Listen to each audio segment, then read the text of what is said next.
The letter arrived on a Wednesday morning, tucked between a bill from the dry goods merchant and a condolence card that someone had forgotten to send before the funeral.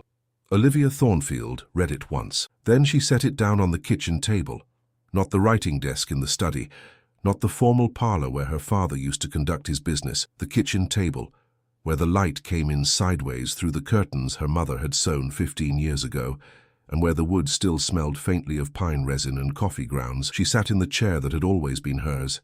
She placed both hands flat on the table, and she breathed. Outside, Redwood Crossing was doing what small California towns did on October mornings. The general store was opening its shutters. Two men on horseback were moving slowly down the main road toward the timber yards. A dog was barking somewhere near the creek. The world had no interest whatsoever in the fact that everything Olivia had ever known was, as of that morning, no longer hers. Her father, Edmund Thornfield, had died 3 weeks prior, quietly in his sleep, the way people in stories are always said to go, though the reality had been considerably less peaceful than that.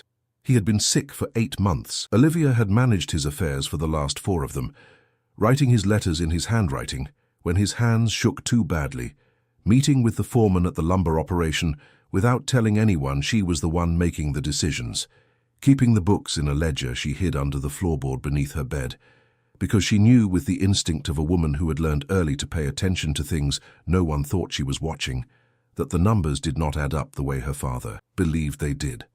Edmund Thornfield had been a good man.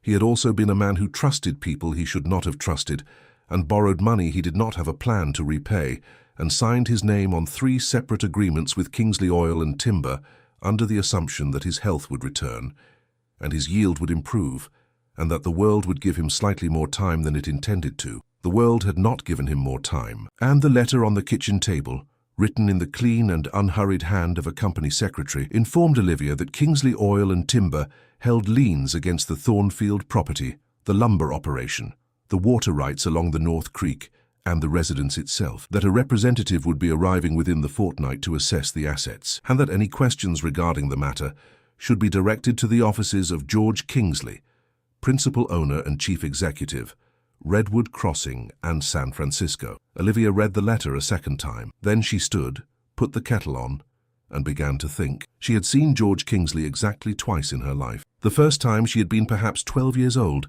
standing beside her father at the town's founding day celebration, the kind of outdoor gathering that Redwood Crossing organized with tremendous optimism and moderate results. Kingsley had arrived late, shaken 3 hands, spoken to no one for longer than 2 minutes, and left before the music started. She remembered thinking he looked like a man who had somewhere more important to be, and that this quality in a boy of 12 would have been considered rude, but in a man of his standing was apparently considered impressive.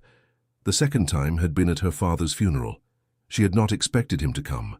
She had not expected any of the men her father had done business with to come, and most of them had confirmed her expectations admirably by staying home. But Kingsley had appeared at the back of the small church, standing apart from the other mourners, hat in his hands, not speaking to anyone.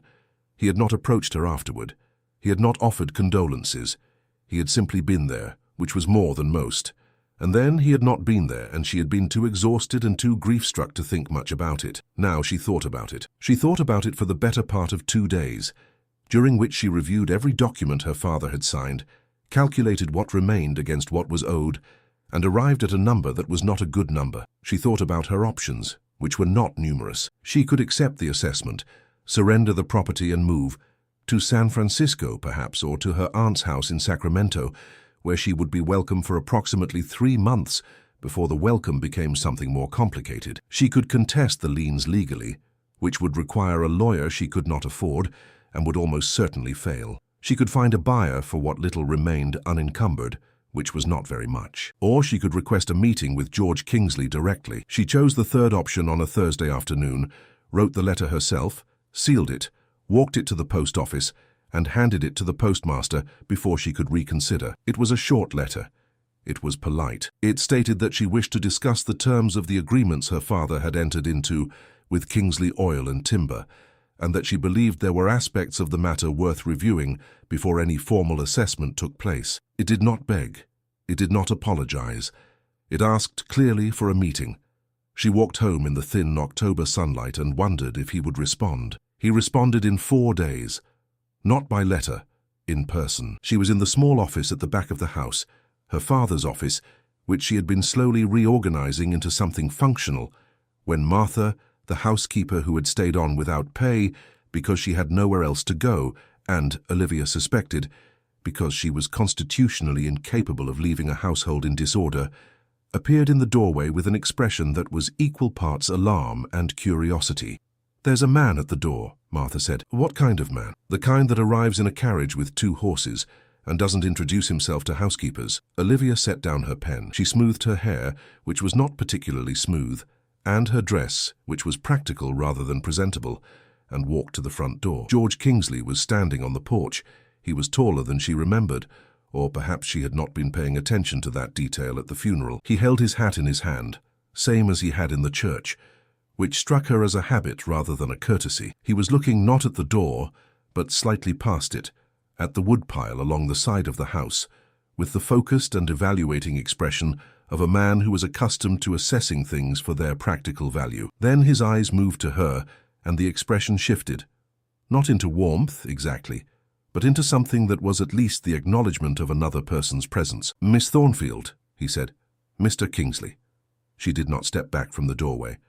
"I didn't expect you to come yourself. I was in the area." She looked past him at the carriage. The driver was sitting very still, staring at the middle distance with the practiced absence of someone paid to hear nothing. "Of course," she said. A brief silence followed. The wind moved through the redwoods at the edge of the property, which made the particular low sound that redwoods made, something between a breath and a warning. "You asked for a meeting," he said. "I did." "Then let's have it." She stepped aside and let him in. She served coffee because it was what was available, and because she was not going to apologize for it. He accepted the cup without comment and sat in the chair across from her father's desk. Her desk, she reminded herself, at least for the moment, and set his hat on his knee and looked at her with the direct and slightly unsettling attention of a man who had learned that most people revealed themselves if you simply waited long enough. Olivia had learned the same thing. She did not intend to be the one who revealed herself first. She laid the documents on the desk between them, the agreements, the ledger, the letter from his office. She had organized them carefully, annotated certain passages in pencil, flagged 3 specific clauses that she believed merited discussion. She walked him through each one without preamble, without apology, and without any of the performative uncertainty that she suspected some men in his position expected from a woman sitting across a desk from them. She watched him read. He was quiet for a long time, longer than she expected. He turned pages with the careful attention of someone who was actually reading rather than performing the act of reading, which she noted. "You've been managing these accounts," he said. It was not quite a question. "For the last several months, yes. Your father's signature is on all of these. My father signed what I prepared for him to sign. He was not well." Another silence. He looked at her steadily. "You're telling me this directly?" "I'm telling you this because it's relevant to the discussion, and because I suspect you already know it or will know it shortly, and I prefer to begin a conversation with accurate information rather than comfortable assumptions." Something shifted in his expression. It was a small shift, barely perceptible, but she was paying attention, and she caught it. It was not quite surprise. It was closer to recalibration. "The liens are valid," he said. 3 of them are. 1 is not. The water rights agreement on the North Creek was signed under terms that were misrepresented to my father. I have correspondence that establishes this. If that agreement is invalid, the total debt figure changes materially. He looked at the flagged page for a moment. Then he looked at her. "What is it you're proposing, Miss Thornfield?"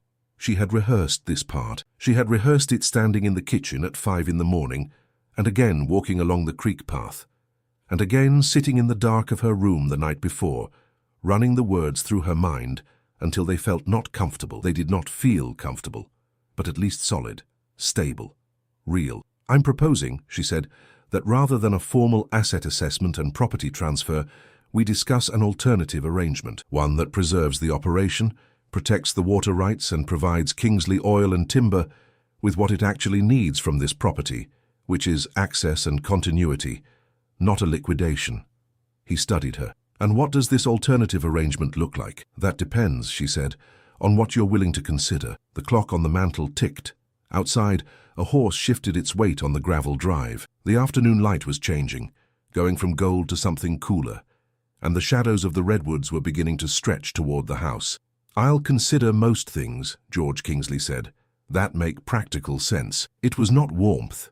It was not kindness. It was, she understood, the closest thing to an open door that a man like George Kingsley was accustomed to offering. She nodded once. "Then let me explain," she said, "what practical sense looks like from where I'm sitting." He stayed for 2 hours. He left without making any commitments and without being unkind about it, which she supposed was fair. He said he would need to review the correspondence she had referenced. He said he would be in Redwood Crossing for the remainder of the week. He said, and this was the part she turned over in her mind, long after the sound of his carriage had faded down the road, that she had given him things worth thinking about. Martha appeared in the hallway the moment the front door closed. "Well," she said. "He's thinking," Olivia said.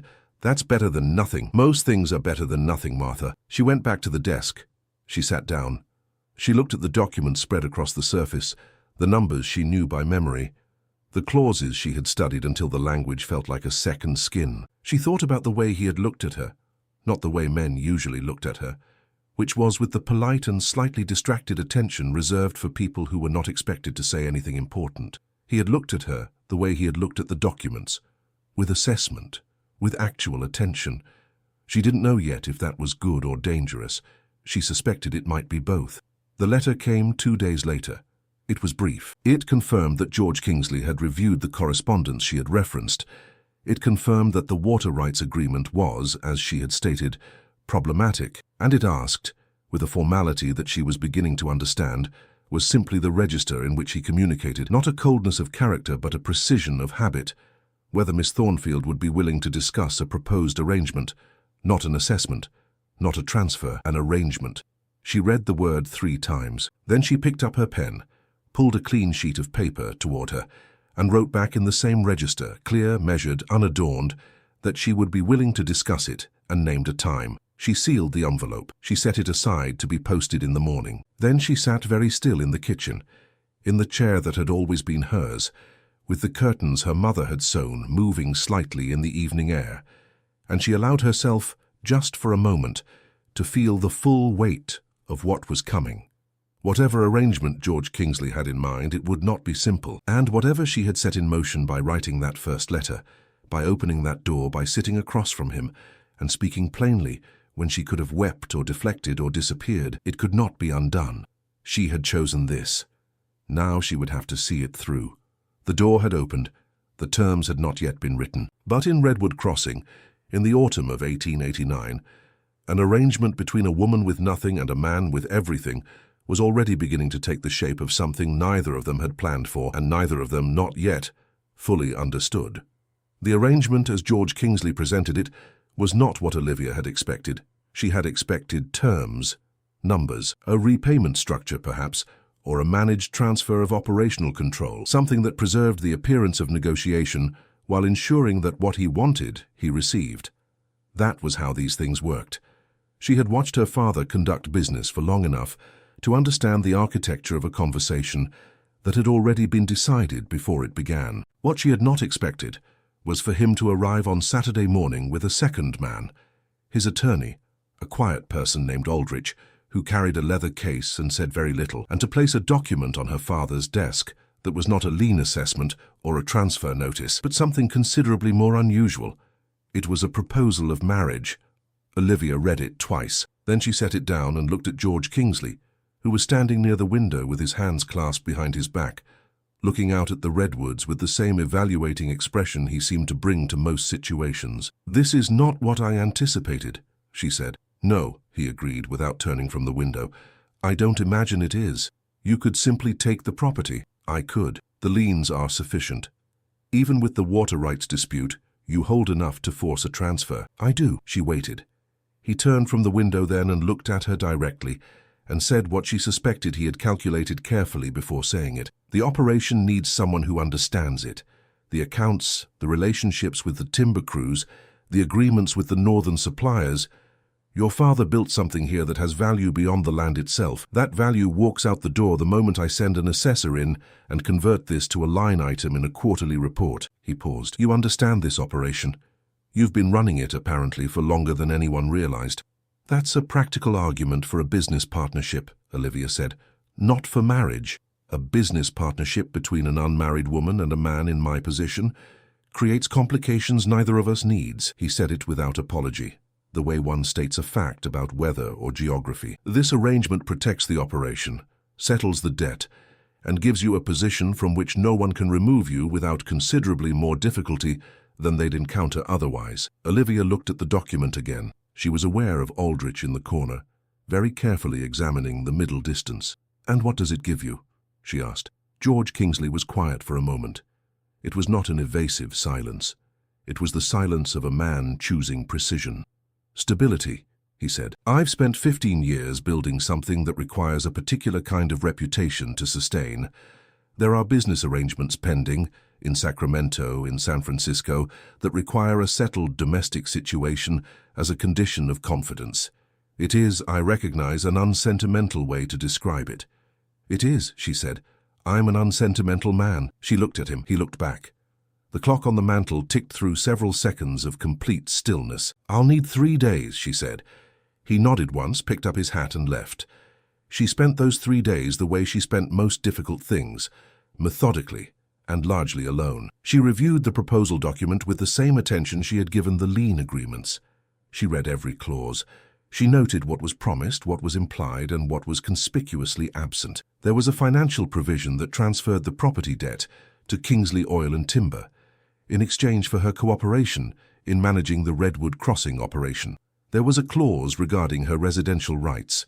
She would retain them permanently, regardless of other circumstances. There was nothing about love, nothing about obligation of affection, nothing that read like anything other than what it was, a contract. She talked to Martha about it, because Martha was the only person available, and also because Martha had a way of cutting through complexity with the precision of someone who had lived long enough to find most things less complicated than they appeared. "He's not unkind," Martha said on the second evening, stirring something on the stove without looking up. "He's also not warm. Warm men have given you warm problems before. Your father was a warm man." Olivia didn't answer that. It was true enough to not require a response. "He came to the funeral," Martha added after a moment. "He didn't have to. People do things for reasons." "Yes," Martha said. "They do. The question is whether his reasons are ones you can live alongside." Olivia thought about that for a long time that night, lying in the dark with the sound of the redwoods moving outside her window. She thought about what alongside meant, in practical terms. She thought about what her life looked like in the alternative. The aunt's house in Sacramento, the slow erosion of independence, the particular indignity of being a capable woman in a situation that rewarded only compliance. She thought about the way he had looked at her when she laid the documents on the desk, not through her, at her. On the third morning, she wrote her answer. They were married 6 weeks later, in the small church at the center of Redwood Crossing, with Aldrich and Martha as witnesses and approximately 12 townspeople in attendance, most of whom had come out of curiosity rather than sentiment. The ceremony was brief. The minister, who was accustomed to performing weddings with considerably more flowers and emotion, moved through the words with the slightly bewildered efficiency of a man who had been asked to conduct a transaction in a sacred space. George Kingsley said his part clearly and without hesitation.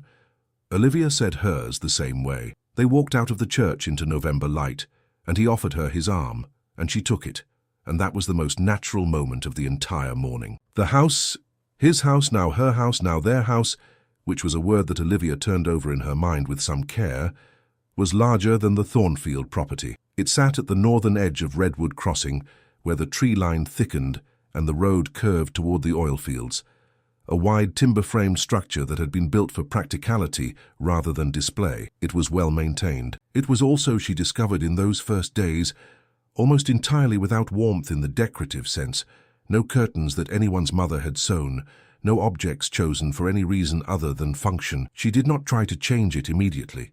She understood instinctively that moving too quickly in a space that belonged to someone else's habits was a form of aggression that would not serve her. She learned the rhythms of the house instead. George left before 7 each morning. He returned between 5 and 6 in the evening. He worked in his study after dinner, usually until late. He was not unfriendly at meals. He asked reasonable questions about the Thornfield operation, listened to her answers with genuine attention, occasionally offered information about the broader business that she suspected he did not share with many people. But the conversation had edges, clear ones, and neither of them tested those edges. The silences were the most instructive part. There were many of them. Long stretches at dinner where the only sound was cutlery and the fire. Mornings where they occupied the same kitchen with the practiced efficiency of two people who had silently negotiated territory. She learned that he took his coffee without anything in it, and that he read the financial papers before he read anything else, and that he had a habit, when thinking about something, of going very still in a way that could be mistaken for coldness, but was, she began to suspect, simply concentration. She was herself not a talkative person. She had spent years in a household where being heard required strategy. Silence was not uncomfortable to her. But this silence had a specific texture. It was the silence of two people who had agreed to share a life and were still, carefully, trying to understand what that meant. One evening, perhaps 3 weeks after the wedding, she came into the study to return a ledger she had borrowed and found him not at his desk, but standing at the window, looking out at the dark tree line with an expression she had not seen before. Not calculating, not evaluating. Something quieter than that. Something that looked, and she was careful with this word, applied it tentatively, provisionally, like tiredness. He heard her come in and turned, and the expression was gone before she could be certain she had read it correctly. "The February accounts," she said, and set the ledger on the corner of the desk. "Thank you." He looked at it briefly. "Did you find what you needed?" "I did." She turned to go. "Miss Thorne," he stopped. "Olivia." It was the first time he had used her given name. She turned back. He looked at her for a moment, and there was something in that look that was not the careful, evaluating attention of a businessman, something less managed, less deliberate. Then it passed, or he pulled it back, and what remained was the more familiar composure. "The Northern supplier is coming Thursday," he said. "I'd like you to be there." "All right," she said. "You know the history of that relationship better than anyone in my office does." "I know," she said. "I'll be there." She left. She walked down the hall to her room and she closed the door, and she stood in the dark for a moment with her hand still on the doorknob. He had called her Olivia. It was a small thing. It was, she reminded herself, almost certainly a practical adjustment, a recognition that Miss Thornfield was a cumbersome formality inside one's own house. It meant nothing beyond convenience, but it had not sounded like convenience. It had sounded, and she filed this observation carefully, without weight, without conclusion, like something he had been deciding for a while. The house was learning them, slowly, the way houses do, and somewhere beneath the ledgers and the silences and the terms of a contract that neither of them had entered lightly, something else was also, slowly, learning itself. The letter arrived on a Thursday. Not the kind of letter that came through the front door with a postmark and a sender's name. This one had been slipped beneath the back door of the house sometime before dawn, placed with the deliberate care of someone who knew the household's rhythms well enough to move through them undetected. Martha found it when she went to bring in the morning wood. She brought it directly to Olivia without opening it, without comment, and with an expression that said she understood, instinctively, that whatever was inside it was not good news. Olivia recognized the handwriting before she recognized anything else. She had seen it on shipping manifests, on supplier agreements, on 3 separate letters to her father over the course of the previous year. It belonged to a man named Harlan Brough, her father's former business partner, the one who had separated from the Thornfield operation 18 months before Edmund's health declined, and whose departure had been considerably less clean than the paperwork suggested. She sat down at the kitchen table. She read the letter once. Then she folded it, placed it inside the ledger she kept in her room beneath 2 other books, and went to breakfast as though nothing had changed. The truth about Harlan Brough was something Olivia had been carrying since before her father died. It was not a simple truth. Simple truths were manageable. You stated them. You dealt with the consequences.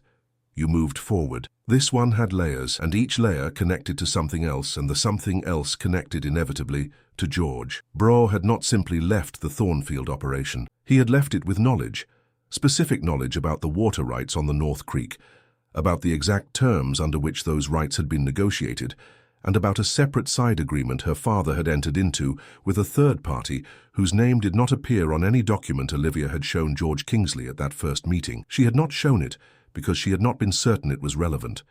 She was now certain. The letter made it plain. Brough knew about the third-party agreement.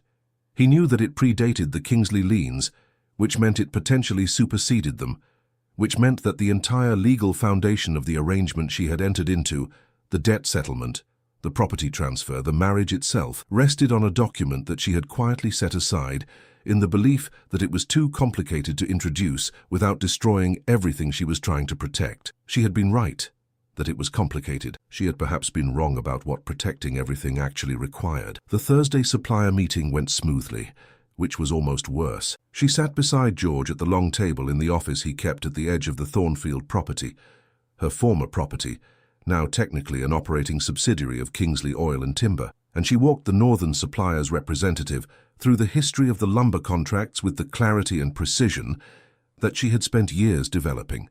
And George watched her do it with an attention that she was beginning to recognize as one of his more consistent qualities. He trusted her competence.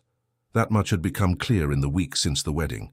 He did not defer to her exactly. He was not built for deference in any direction, but he had reorganized his approach to the Redwood Crossing operation in ways that consistently placed her knowledge at the center of the decisions. And he had done this without announcing it, without making it a point of conversation, simply by doing it. It was, she thought, the most respectful thing anyone had ever done for her professionally, and it made what she was carrying considerably heavier. After the supplier left, George stayed at the table, reviewing the revised contract terms. She began gathering her notes. The office was quiet, the way it always was when the business of the day had concluded, and what remained was the specific stillness of two people in a room that was not quite personal and not quite professional. "How you were distracted this morning," he said without looking up. She paused. "Was I?" "Slightly. Not enough that Mercer noticed." "I noticed." She looked at him. He was still reading, or appearing to read. His pen moved slowly across the margin of the page. "I have something on my mind," she said carefully. "I'm working through it." "Is it related to the operation?" A pause. "Possibly." He looked up then. His eyes moved over her face with that quality she had come to recognize. Not intrusive, but thorough. The look of a man who collected information quietly and stored it somewhere she couldn't see. "When you've worked through it," he said, "I'd like to know." It was not a demand. It was not quite a question. It was the kind of statement that left space for her to decide how to use it, which she suspected was intentional. "All right," she said. She left the office and walked back toward the house through the cold afternoon, and the letter in the ledger felt heavier than paper had any right to feel. She went to see Aldrich on Friday. She did not tell George she was going. She told Martha she was going to the dry goods merchant, which was partially true. She stopped there first, bought 2 things she didn't need, and then walked 4 doors down to the small office where Aldrich maintained his Redwood Crossing practice on alternating weeks. He received her without surprise, which suggested either that he was an exceptionally composed person or that he had been expecting something like this since the day he had sat in the corner of her father's study and examined the middle distance while 2 people agreed to marry each other for practical reasons. She showed him the third-party agreement. She showed him the letter from Brew. She did not show him her hands, which were very steady, because she had spent considerable energy making them that way. Aldrich read both documents with the same quiet attention he brought to everything. Then he set them on his desk and folded his hands on top of them and looked at her. "Does George know about this agreement?" he asked. "No." "How long have you had it?" "Since before my father died." A silence. Outside, someone was moving barrels on the street, and the sound came through the window in irregular rhythms. "The agreement is valid," Aldrich said. "If Brew decides to surface it legally, it complicates the Kingsley liens significantly. It doesn't necessarily invalidate the marriage arrangement, but it changes the financial picture in ways that George will need to account for." He paused. "It also raises questions about what was disclosed at the time of the arrangement." "I know," Olivia said. "He'll need to know, Olivia, before Broth moves, if possible." "I know that too." "Then why haven't you told him?" She looked at the document under Aldrich's hands. It was a question she had been asking herself for 72 hours, and she had several answers, none of which were simple. The first answer was practical. She had not known, when she first entered into negotiations with George, that the agreement would matter. She had set it aside not out of deception, but out of the reasonable judgment that introducing an additional complication into an already precarious situation would collapse everything before she had the chance to stabilize anything. The second answer was less comfortable. She had not told him because she had been afraid. Not of his anger. She had thought about his anger, and had concluded, based on everything she had observed, that he was not a man who expressed anger loudly, but of his assessment, of the possibility that the trust he had extended to her competence, The quiet reorganization of his operation around her knowledge would be revised, that he would look at her differently. She had not wanted him to look at her differently. That realization, sitting across from Aldrich in the small office on a Friday afternoon, was not entirely comfortable to examine. "I'll tell him," she said. "Soon," Aldrich said. It was not a suggestion. "Yes," she said. "Soon." She told him that evening, or she tried to. She came to his study after dinner, which was unusual. She generally left him to his work and went to her own room to read or review accounts. He looked up when she knocked, and something in her expression must have communicated that this was not a routine matter, because he set down his pen and gave her his full attention immediately. She sat across from him. She placed the third-party agreement on the desk between them. She placed the letter from Bro beside it. She watched him read. The silence that followed was different from the silences she had become accustomed to. It was denser. It had weight.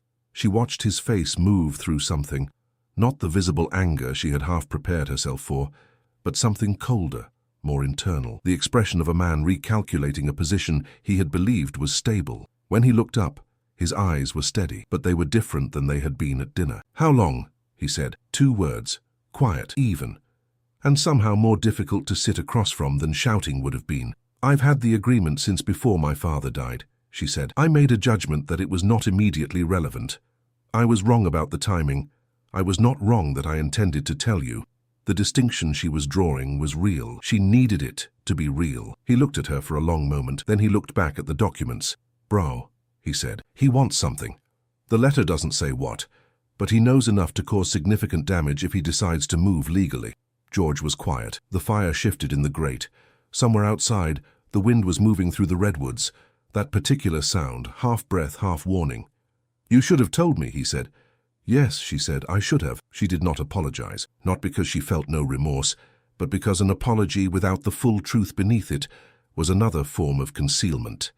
And she was done with concealment. Whatever came next, it would rest on what was actually real. He nodded slowly. Once, he picked up the letter from Bro. "I'll need to think about this," he said. "I know." She stood. She moved toward the door. "Olivia." She stopped. "Don't leave the property tomorrow," he said. "I may need you here." It was not warm, but it was not closed. She left the study and walked down the hall, and she understood in the particular way that certain moments make themselves known that everything had just changed, and that she had been the one to change it. Whether that was courage or consequence, she couldn't yet say.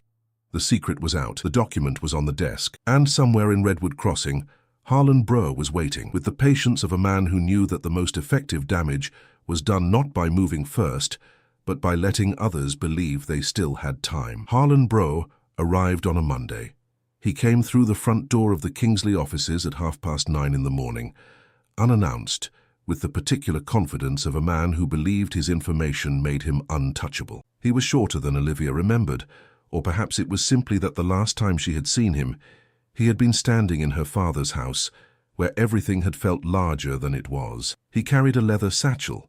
He wore a good coat. He smiled at her when she appeared in the doorway of the inner office, and the smile had no warmth in it whatsoever. George was already there. He had been there since 7. He had spent the weekend reading, reviewing, and making 2 trips to Aldrich's office that Olivia knew about, and possibly others that she did not. He had not told her what he was planning. He had asked her, twice, to clarify specific details about the third-party agreement, dates, the name of the intermediary, the exact conditions under which her father had signed, and she had answered each question completely and without reservation. That was all. They had not spoken about anything else. She had spent the weekend in a state of controlled stillness that cost her more than she allowed to show. Bro sat down across from George without being invited to do so. He placed his satchel on his knee. He looked between them with the expression of a man who had rehearsed this moment and found himself satisfied with his preparation. "I'll be straightforward," Bro said. "Please," George said. "The agreement Edmund Thornfield signed with my holding company in 87 predates every lien Kingsley Oil and Timber holds against this property. That agreement was never dissolved, never transferred, and never disclosed during the arrangement between yourself and Miss Thornfield." He paused, correcting himself with a small nod. "Mrs. Kingsley, it entitles my holding company to a 40% operational stake in the Redwood Crossing timber rights. I am prepared to formalize that claim through the county court, unless we reach an alternative understanding this morning." He let that sit in the air. George looked at him for a moment without speaking. Then he opened the folder on the desk in front of him and slid a single document across the surface toward Brew. Brew looked down at it. His expression did not collapse. It did something more gradual and, in its way, more complete. It reorganized itself slowly into something that was not what it had been 30 seconds ago. "That," George said, "is a letter of dissolution signed by Edmund Thornfield and witnessed by 2 parties in March of '88. It terminates the holding agreement you're describing and releases all operational claims associated with it." He paused. "Your claim does not exist. It ceased to exist 14 months before Edmund Thornfield died." Olivia had not known about the dissolution letter. She had not known it existed. She understood, in the space of a breath, what that meant. Her father had resolved the Bro agreement before his health had declined to the point where she had taken over the accounts. He had resolved it, and had not told her.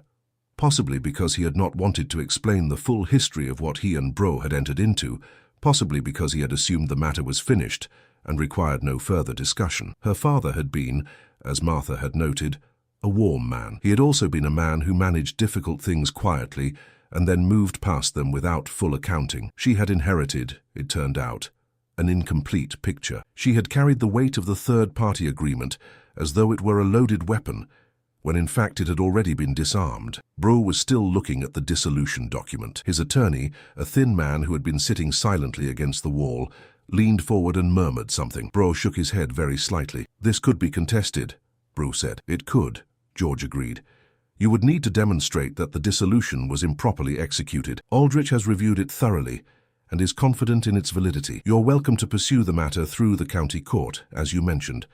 I'd encourage you to consult your attorney carefully about the costs of that process relative to the likelihood of its success." Bro looked up from the document. He looked at George. Then, for the first time since he had walked through the door, he looked at Olivia. Really looked at her, in the way people look when they are trying to determine how much of their failure belongs to someone else. She looked back at him evenly. He picked up his satchel. He stood. He did not say anything further, which was, she thought, the most intelligent decision he had made all morning. He left. The room was very quiet. George closed the folder. He did not look immediately triumphant, which she noted. He looked like a man who had finished a task that had required more effort than he intended to spend on it. "You didn't tell me about the dissolution," she said. "I found it Saturday. In Aldrich's files, your father had used him for the paperwork." He paused. "I didn't tell you because I needed to know if Bro would come regardless, whether the agreement was his actual leverage or simply the opening position. And it was everything he had." He looked at her. "He had no other position. He came because he believed you didn't know about the dissolution and that I wouldn't find it in time." She was quiet for a moment. "He was right about the first part." "Yes," George said. "He was." There it was, laid flat between them without drama. She had not known. She had carried something for months that had already been resolved, and the carrying of it, the decision to set it aside, to delay disclosure, to manage it alone, had nearly cost them both considerably more than it should have. She did not look away from him. "I handled it poorly." "You handled it," he said, "with the information you had, which was incomplete through no fault of your own." He paused. "You told me when it mattered. That counts." It was not absolution. It was not the warm reassurance of a man who wanted to make her feel better. It was the precise and considered assessment of a man who had looked at the facts and reached a conclusion. And it was, she understood, exactly what she needed it to be. Outside, the redwoods moved in the late morning wind. She thought about the months that had passed since the first letter arrived on her kitchen table, the document on the desk, the church, the silence of the house, learning them both. The supplier meetings, the dinners, the evenings where they occupied the same space, and gradually, without announcement, stopped being strangers. She thought about the look on his face that night in the study, the tiredness, the thing he had pulled back before she could be certain she had read it. She thought about her name in his mouth, the first time he had used it. "George," she said. He looked at her. "Whatever this is," she said, and she meant the house and the contract and the operation and the particular shape of what they had built between them in these months. "I'd like it to continue. Not because of the property, not because of the arrangement." She held his gaze. "Because I think we are, when we are honest with each other, something worth continuing."